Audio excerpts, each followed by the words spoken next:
possa continuar, Senhor, agora trabalhando através da vida do nosso irmão James. Que a tua palavra, Senhor, venha sair da boca do teu filho. Que possamos ser cheios agora, Pai, do conhecimento que vem do céu. E que possamos sair daqui, Senhor, transformados, Senhor. Renovados, Senhor, pela palavra que o Senhor tem colocado no coração do teu filho. Continue, Jesus, falando conosco. Dê sabedoria para o teu filho, dê tranquilidade, Pai. Que a tua palavra, Senhor, seja dita. Somente a tua palavra, Senhor, seja dita, Pai, nesse lugar. Essa é a nossa oração, Senhor. Fica conosco. Eu te agradeço, Pai, em teu santo nome. Amém. Queridos irmãos, a paz do Senhor Jesus. Amém. Aleluias. Aproveitando que você está de pé, abra a sua Bíblia comigo. Nesse mesmo espírito de adoração. Abra a sua Bíblia comigo no livro de Tiago, capítulo 1, versículo 15. Tiago, capítulo 1, versículo 15.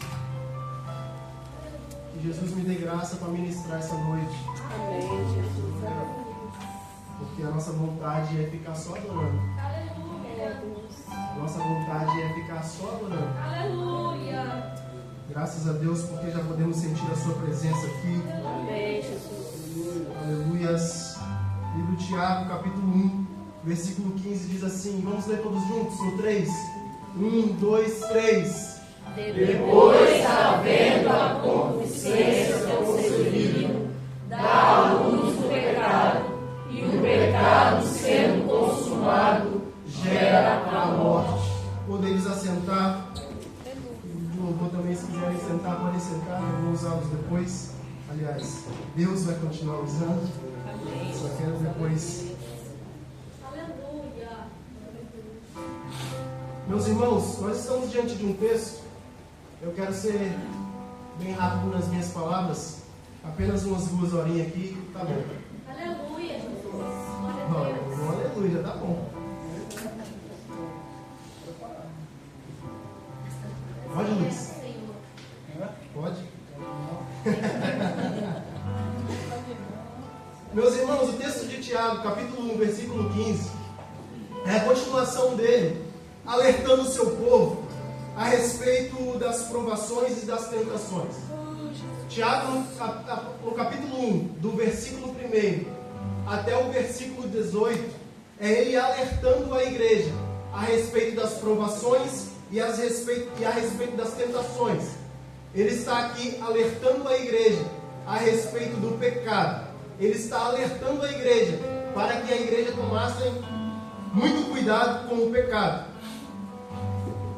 Então ele está aqui alertando a igreja para tomar cuidado com o pecado, quando ele diz, havendo a concupiscência concebido, dá à luz o pecado, e o pecado sendo consumado gera morte. Ele está falando aqui a respeito, ele está alertando, é um alerta entre os versículos de número 1 e o versículo de número 18. Ele então faz uma alerta para a igreja, não só naqueles tempos, mas nos nossos tempos também, a respeito do pecado, para nós tomarmos cuidado com ele, porque o pecado, ele tem poder. Para quem não sabe, fique sabendo, o pecado tem poder, ele tem sim poder. E o pecado tem poder para quê? Ele tem poder para destruir. O único poder que o pecado tem é o poder de destruição. O pecado tem o poder de destruir famílias. É verdade. O pecado tem o poder de destruir laços familiares. Ele tem poder para destruir grandes amizades. É verdade. O pecado tem poder para destruir até mesmo a nossa intimidade com Deus. E o pecado, ele tem mais ainda poder para destruir a nossa intimidade, fazendo que nós não cheguemos até o céu. O pecado, ele tem esse poder. Ele tem o poder de nos tirar da salvação, tirar a salvação de nós. Esse é o poder que o pecado tem. Então Tiago, ele está alertando o povo para que o povo tome cuidado com o pecado. Tomem cuidado com ele, porque ele pode tirar vocês do céu. Isso aqui é muito importante. É muito importante quando Deus colocou esse texto ao meu coração. Eu já tinha essa mensagem preparada, mas quando recebi o convite, eu fui consultar o Espírito Santo e fui mexer aqui nos meus esboços. e o Espírito Santo iluminou essa mensagem e disse: essa mensagem eu quero que você passe para a igreja. E eu entendi automaticamente por que Deus queria que trouxesse essa palavra para a igreja. É só olhar para a minha própria vida. Eu olhando para a minha própria vida, eu entendo por que o Espírito Santo de Deus, ele quer trazer essa mensagem para a igreja. Por quê? Porque o pecado é perigoso. Jesus. Esse é o único fato que o Espírito Santo quer trazer a mensagem para essa noite, a mensagem para nós, é que o pecado ele é perigoso. Ele é perigoso. Nós podemos ver vários lugares, em várias situações, o pecado conseguindo tirar a amizade entre pessoas que já eram unidas há muitos anos. É verdade. Às vezes o pecado da mentira, às vezes o pecado da falsidade. O pecado ele tem o poder de tirar da pessoa, por exemplo, Judas. O pecado teve o poder de tirar Judas de junto do Senhor Jesus, mesmo ele tendo andado anos com o Senhor. O pecado teve o poder de afastá-lo do Espírito Santo de Deus. Nós não sabemos se ele teve o poder de tirá-lo da salvação, mas nós temos a certeza que ele afastou Judas de Jesus. Esse foi o poder de pecado na vida de Judas. Então o alerta de Deus para a vida da igreja não é apenas naquele tempo, mas é no nosso tempo também. Nós precisamos tomar cuidado com ele, tomar cuidado com o pecado. Nós glorificarmos a Deus na igreja é muito bom, mas nós precisamos sair daqui convictos da nossa salvação. Nós precisamos sair daqui convictos de que nada nos afastará desse amor. Nós precisamos sair daqui convictos de que nada nos separará do amor de Deus. Nada vai separar o amor de Deus para conosco. Mas será que nós vamos deixar o pecado nos afastar o nosso amor que nós temos para com Deus? Nós precisamos tomar cuidado com ele. Então Tiago vem alertar a igreja. E nós todos temos esse pecado, porque o pecado ele está enraizado em nós. Nós temos a natureza pecaminosa. A partir do momento que Adão no Éden caiu, nós herdamos dele a natureza pecaminosa. E nós não podemos dizer que nós não temos pecado. O pastor não pode dizer que não tem pecado. O homem mais usado por Deus na terra, ele não pode dizer que ele não tem pecado. Porque todos nós temos pecado. O texto da primeira epístola de João, capítulo 1, versículo 8, vai dizer que se dissermos que nós não temos pecado, enganamos-nos a nós mesmos. E não há verdade em nós. Então o texto é bem claro em dizer para nós que até nós dizendo que nós não temos pecado, nós estamos pecando. É uma grande verdade. Nós temos pecado, temos a natureza pecaminosa. Bem, o desejo ele entra no nosso coração, como Tiago escreveu. O desejo entra no nosso coração, ele dá a luz ao pecado, ou ele dá a luz aí ao pecado, e após ele ser consumado, ele pode gerar morte. Foi Tiago que colocou. O pecado, depois que ele é consumado, ele tem o poder de gerar morte também. Aí cabe a nós decidirmos ou ver se a consequência desse pecado vai gerar em nós uma morte física ou se vai gerar em nós uma morte espiritual. Porque existem essas duas mortes, a morte física e a morte espiritual. Eu quero falar essa noite um pouquinho sobre essas duas mortes, porque nós estamos falando do poder do pecado. E o pecado ele tem o poder de gerar morte. Foi o Tiago que escreveu. Ele sendo consumado, ele gera morte. Isso aqui não é dúvida, isso aqui é uma certeza. E como que nós podemos ter a certeza que o pecado ele pode gerar uma morte física? Olhando para a Bíblia. Como que nós podemos ter a certeza que o pecado pode gerar em nós uma morte espiritual? Olhando para a Bíblia também. Bem, no texto de 2 Samuel, capítulo 12, nós vamos ver o pecado de alguém gerando morte física. Gerando morte física. No texto de 2 Samuel, capítulo 12, nós vamos ver que Natã ele é enviado por Deus até Davi, para mostrar para Davi, em forma de parábola, o pecado que ele tinha cometido. Nós vamos ver Natã chegando diante de Davi, diante do rei, e Natã era um grande amigo de Davi, e Deus usou ele para chegar em parábola, para dizer, olha, você pecou, e em você, em outras palavras, através do seu pecado, gerará morte na vida de alguém da sua família. É só a gente ver o texto, 2 Samuel, capítulo 12, versículo 14. Todavia, porquanto com este feito deste lugar, sobremaneira, a que os inimigos do Senhor blasfemem. Do mesmo modo que os inimigos de Deus vêm contra Deus, dessa mesma forma, o filho que te nasceu certamente morrerá. Então Natã foi para sua casa, e o Senhor feriu a criança que a mulher de Urias dera a Davi, e a criança adoeceu gravemente. Aí no versículo 18, na parte A, vai dizer para nós o que aconteceu. E sucedeu que, ao 7º dia, a criança morreu. Por causa do pecado que Davi cometeu, o seu filho morreu. Então o pecado pode gerar morte física. É uma verdade, é o texto que está dizendo para nós. O pecado de Davi gerou morte para o seu filho. E gerou muito mais do que uma morte do seu filho, desse filho. Mas gerou tragédias na sua família. O seu filho Aminon pegou a sua filha e se deitou com ela sem que ela queresse fazer isso. Depois o outro filho dele, Absalão, pegou e matou o seu outro irmão, Aminon. Então olha o que gerou na vida da família de Davi por causa do seu pecado. É verdade. Tiago não disse que era para eles tomarem cuidado, para a gente tomar cuidado à toa. Pai. É porque o pecado tem consequências gravíssimas. Meu Deus. Gravíssimas. Vamos ver outro texto de pessoas que cometeram um pecado e houve neles e gerou neles morte física. É o texto de Atos capítulo 5, que você conhece bem. O texto de Atos capítulo 5 mostra para nós um casal que Deus tirou a vida desse casal por causa do pecado. Olha o pecado gerando morte física. Olha o pecado gerando morte física. Atos capítulo 5, versículo 3. Disse então Pedro: Ananias, por que encheu Satanás o teu coração para que mentisses ao Espírito Santo e retivesses parte do preço da herdade? Guardando-a não ficava para ti? E vendida não estava em teu poder? Por que formaste este desígnio em teu coração? Não mentisse aos homens, mas a Deus. E Ananias, ouvindo essas palavras, caiu e morreu. Pedro estava dizendo para Ananias: Ananias, mas essa fazenda não era sua? Ananias, mas essa herdade não era sua? E mesmo que você vendesse ela, Ananias, o dinheiro não era seu? Quem foi que te pediu esse dinheiro? Quem foi, Ananias, que te falou que você precisava dar esse dinheiro que você vendeu para a igreja? Quem te falou isso? Era como se Pedro estivesse dizendo ele, nas nossas palavras nos dias de hoje. Deus não pediu o seu dinheiro, Ananias. Agora, você vir aqui, através do profeta, depositar um dinheiro dizendo que vendeu por esse tanto, mas não era esse tanto, então a partir desse momento, Deus está tratando com você por causa de um pecado que você cometeu. Qual pecado foi esse? O pecado da mentira. O pecado da mentira de Ananias fez Deus matar ele na mesma hora dentro do templo. Olha o pecado gerando morte.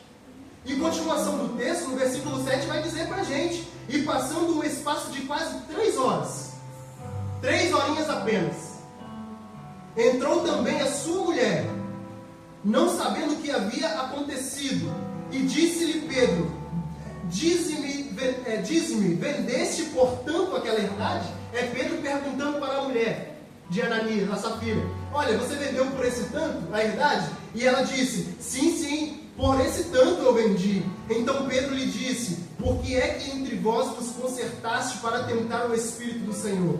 Eis que aí à porta os pés do que sepultaram o teu marido, e também te levarão a ti por causa da sua mentira, o pecado gerando morte física na vida de alguém. E logo caiu os seus pés e morreu.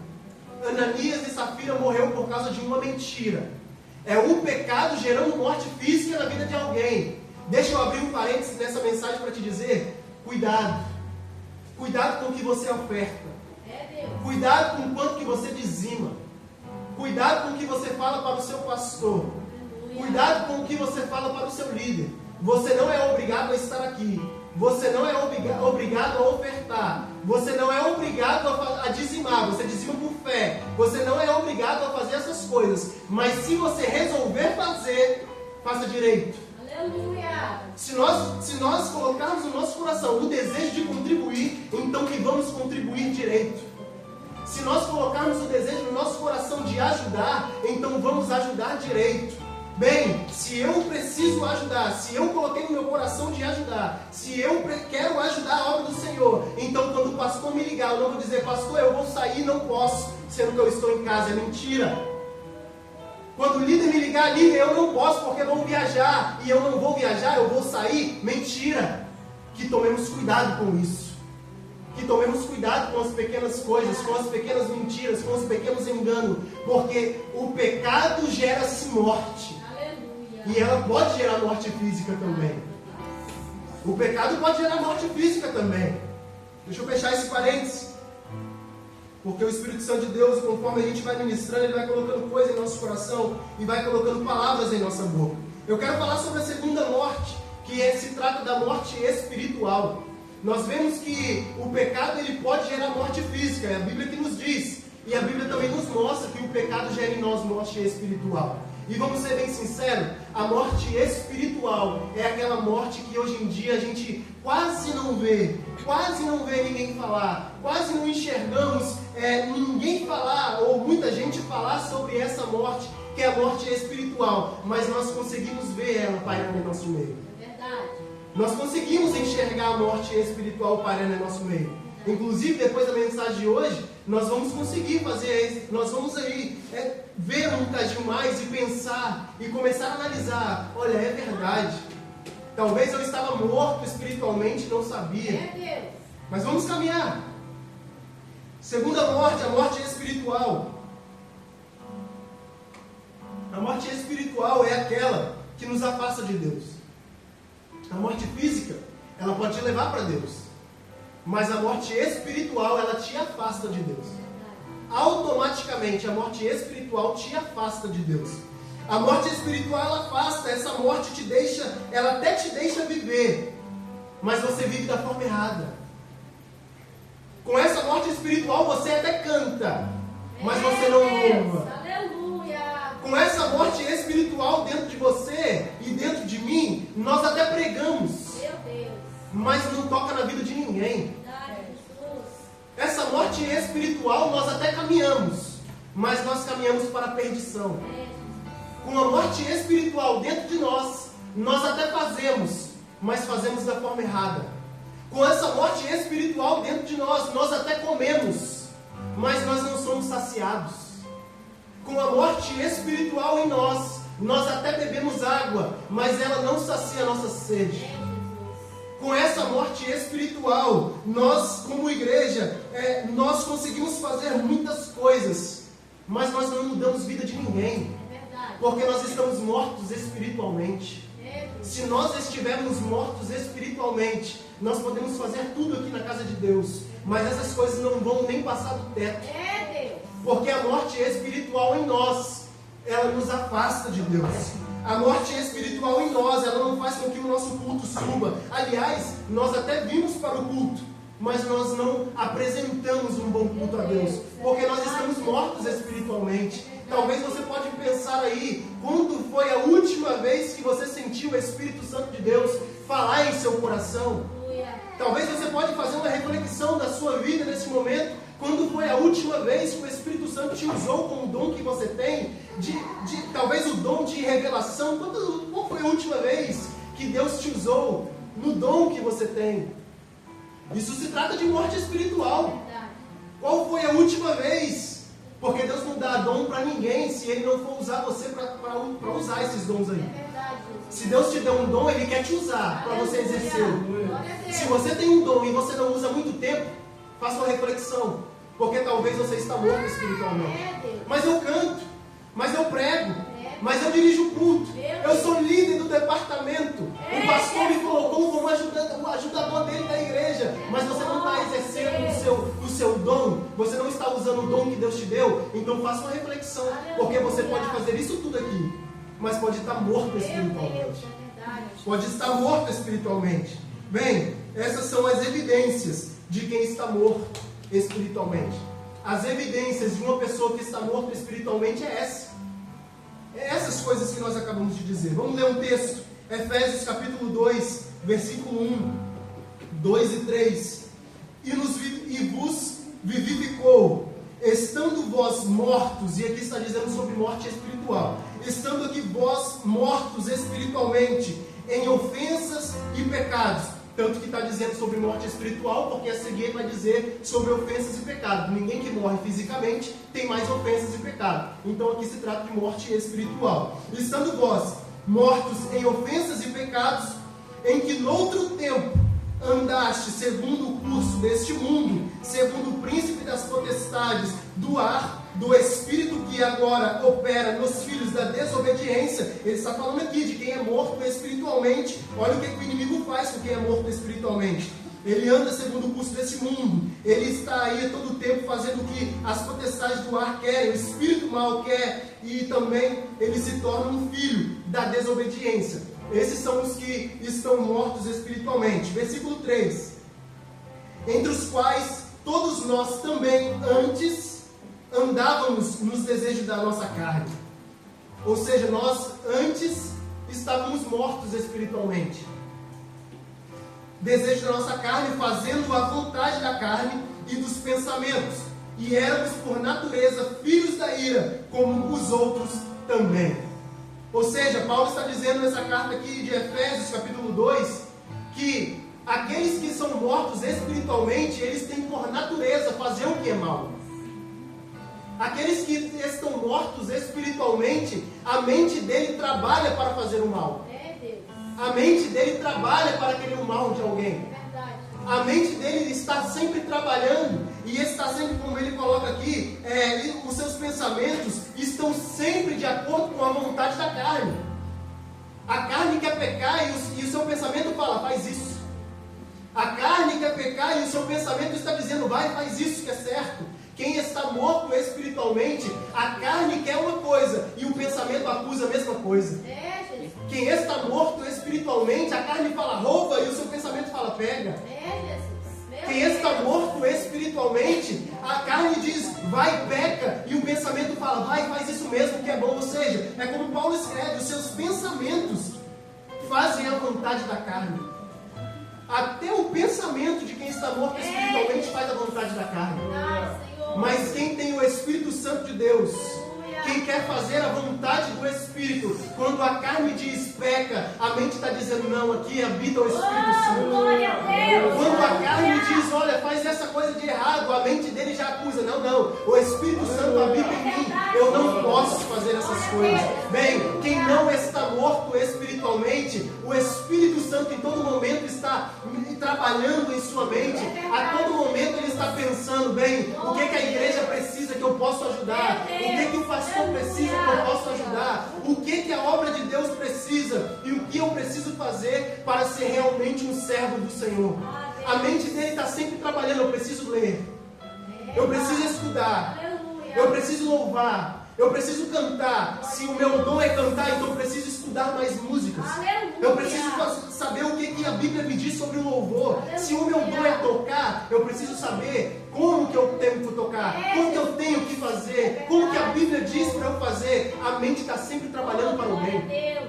Isso são pessoas que são saudáveis espiritualmente, que não estão mortos espiritualmente. Mas Paulo está dizendo aqui nesses versículos, nesse texto, ele está dizendo que por causa do pecado de Adão, nós passamos a ter uma natureza pecaminosa. É verdade, nós passamos a ter essa natureza. E as pessoas que não são lavadas e remidas no sangue de Jesus vivem uma vida de transgressão. Ele vive uma vida de pecado. Aqueles que não são lavados e remidos no sangue de Jesus, aqueles que não se voltaram para Cristo, aqueles que não têm desejo no seu coração de ser cada dia mais curados, eles a todo momento querem transgredir. A todo momento quer pecar. A todo momento ele quer fazer o que é mal. É Paulo que está dizendo que aqueles que não vivem, aqueles que não são lavados e remidos com o sangue de Jesus, eles vivem uma vida de transgressão e pecado. A verdade é que Satanás, ele opera na vida, na nossa não. Satanás opera na vida daquele. A vida daquele que não quer renunciar a viver uma vida santa com Jesus. Isso é uma verdade. Satanás está a todo momento tentando trabalhar na vida e no coração daqueles que não querem nada com Jesus. Porque, irmãos, não há meio termo. Ou nós somos filhos de Deus, ou nós somos filhos de Satanás. Ou nós trabalhamos para Deus, ou nós trabalhamos para o inferno.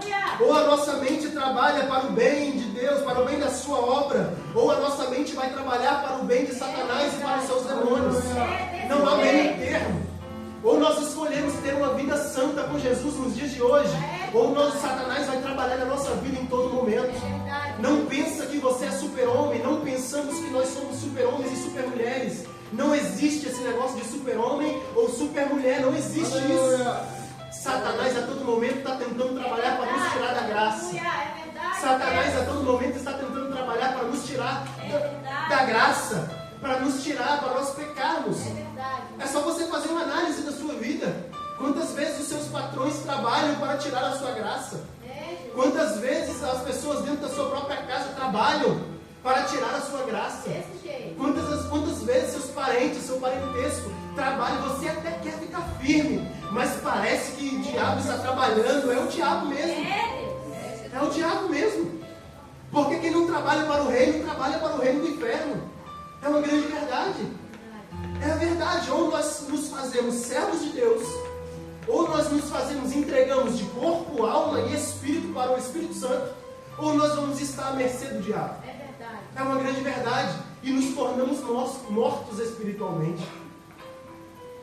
Desculpa se você entrou aqui com o pensamento de que eu vou entregar o meu espírito para Deus, mas a minha alma e o meu corpo é eu que domino ele. Desculpa se você entrou aqui com o pensamento de que eu vou até entregar o meu corpo para Deus, eu vou trabalhar na sua obra, mas o meu espírito não é de Deus, a minha alma não é dele. Desculpa se você está com o seu pensamento errado a ponto de dizer: eu entrego a minha alma para Deus, eu entrego a minha vida, eu entrego a minha carne para o Espírito Santo e para a sua obra, mas o meu espírito não. Deixa eu te falar uma coisa. Então o seu pensamento está muito contrário do que a palavra diz.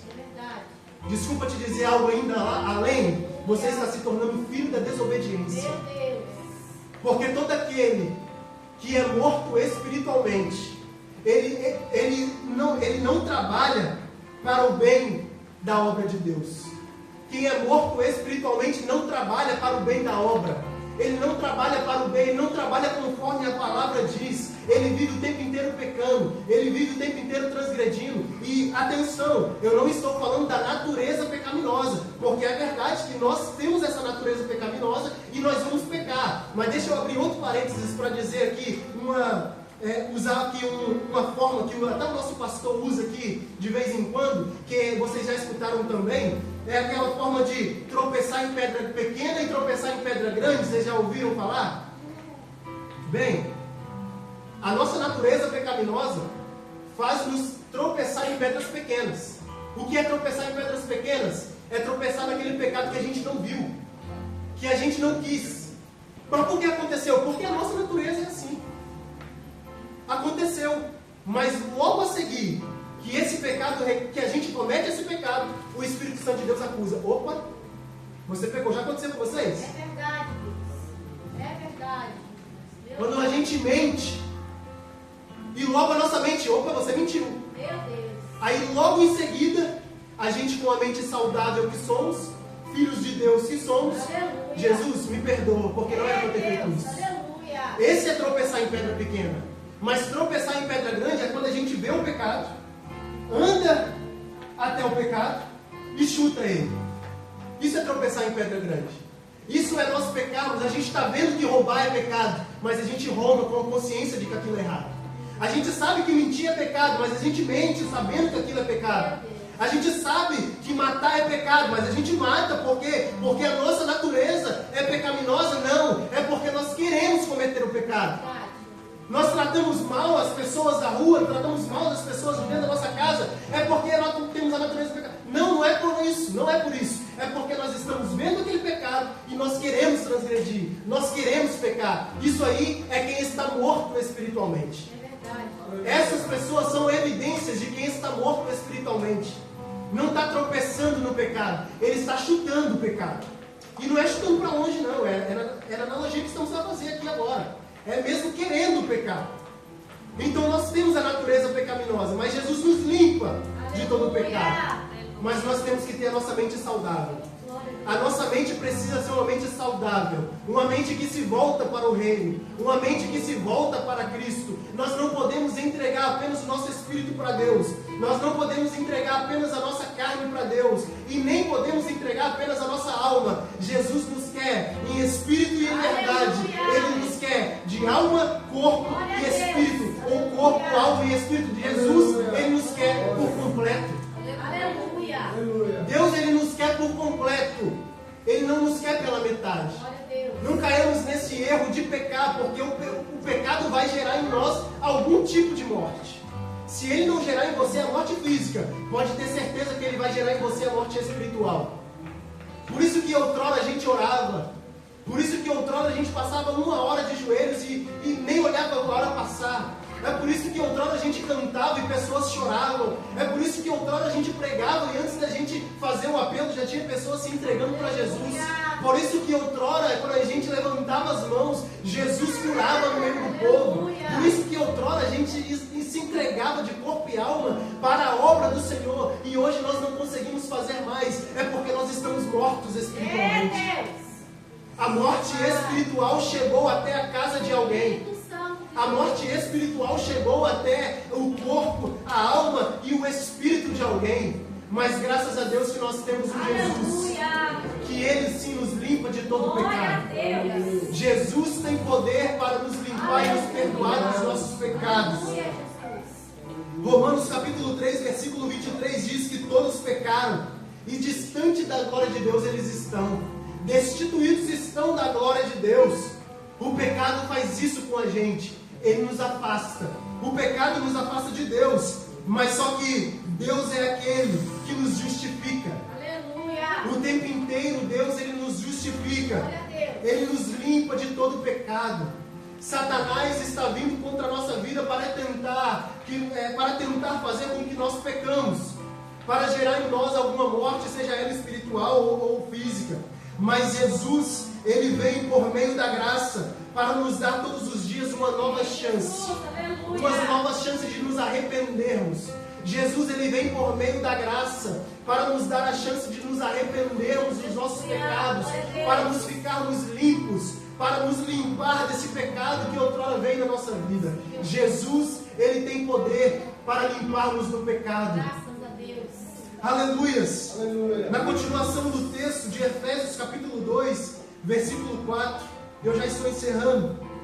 Ele diz para nós, Efésios 2, 4, mas Deus, bem, depois dessas coisas que nós ministramos, depois de todas essas coisas que o pecado ele tem poder para fazer com a nossa vida, aí o texto de Efésios capítulo 2, versículo 4 diz para nós, mas Deus, que é riquíssimo em misericórdia, pelo seu muito amor com que nos amou, estando nós ainda mortos espiritualmente em nossas ofensas, mortos espiritualmente nos nossos pecados, Ele nos vivificou juntamente com Cristo. E o texto continua dizendo que pela graça nós somos salvos. Aleluia. Jesus, Ele nos limpa de todo pecado.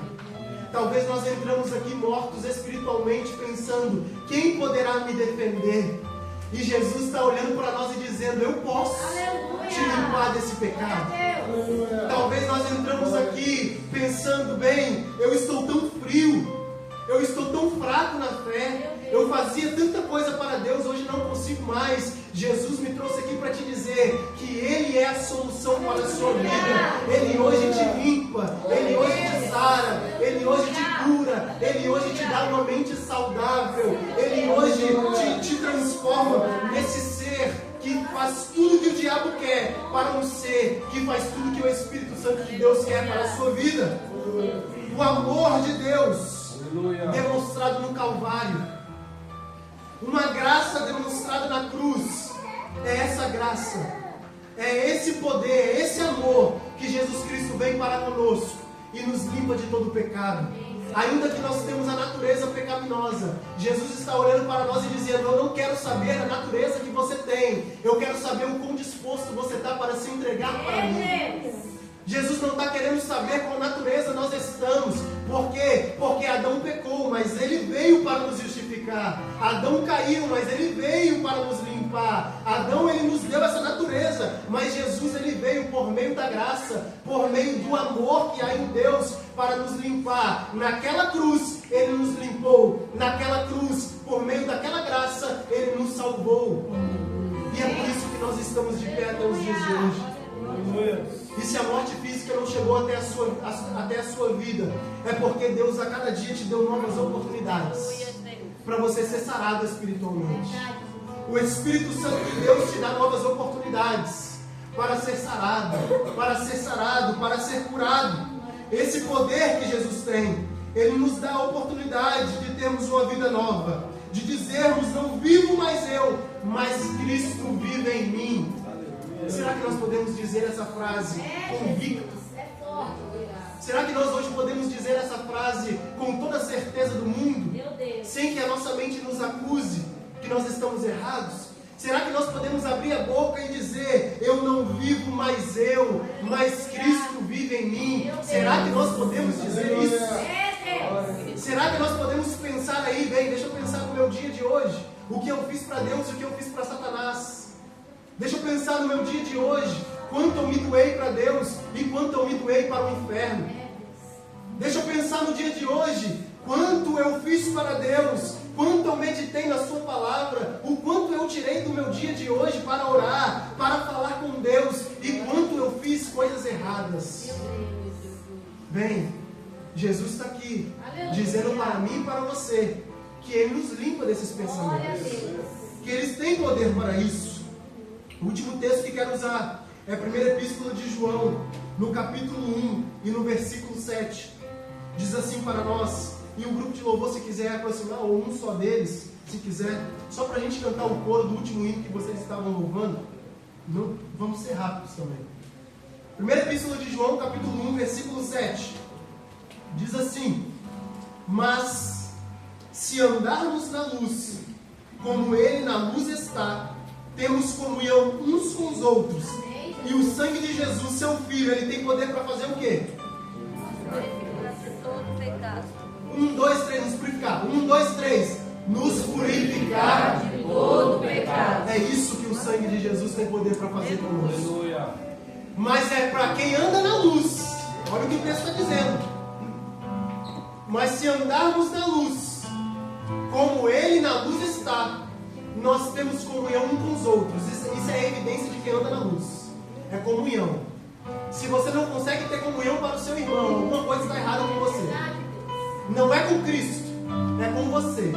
Se você não tem comunhão para conviver com o seu irmão, então tem alguma coisa errada com você. Se você não tem comunhão, se você não consegue ter comunhão com o seu irmão, eu não vou naquele grupo, não vou fazer parte daquele grupo, porque eu não aguento ver a cara dele, eu não aguento ver a cara dela, eu não consigo conviver com ele, eu não consigo conviver com ela. Deixa eu te falar uma coisa: tem alguma coisa errada com você. Você não está andando na luz. Você não está andando na luz. Mas se andarmos na luz, como nós aqui andamos, nós temos comunhão para com os irmãos. E o sangue de Jesus, Ele tem poder para nos purificar. O sangue de Jesus tem poder para nos purificar. Se coloque de pé, por favor. Jesus nos convida a termos comunhão com Ele. Jesus nos convida a termos comunhão com Ele. O seu sangue nos limpa. O seu sangue nos lava.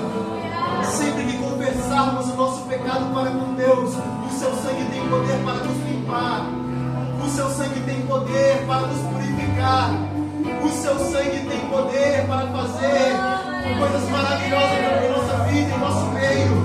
O sangue de Jesus tem poder para nos limpar de toda imundície que o mundo tenta colocar em nossa mente. O sangue de Jesus tem poder para nos limpar de toda imundície que esse mundo tenta colocar em nossa vida. Ainda que Satanás tente falar para você que esse não é o seu lugar, o Espírito Santo de Deus, Ele está dizendo para alguém aqui: fica aqui, porque eu tenho palavra de salvação para a sua vida. Você que entrou aqui morto espiritualmente, você não consegue orar mais, você não consegue buscar mais a face do Senhor. Deixa eu te dizer, entrou aqui um homem, de nome Jesus Cristo, que Ele está te limpando, Ele está te fazendo ter uma mente saudável a partir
para nos acusarmos quando nós estamos errados, Senhor. Jesus, usa o teu Espírito Santo, o poder que há em ti, para, Senhor, mostrar-nos aonde está o erro. E nos dê graça, Senhor, para nós pedirmos perdão, Senhor, nos consertarmos diante de ti, reconhecer, ó Pai, que em nós não há nada senão a sua graça. Ajuda-nos, Senhor, a reconhecer que não há nada em nós além da sua graça, a sua graça que nos limpa, a tua palavra que nos salva. Por meio da sua graça nós somos salvos. Obrigado, Jesus, pela sua graça. Obrigado, Espírito Santo. Eu quero perguntar e não posso deixar de perguntar.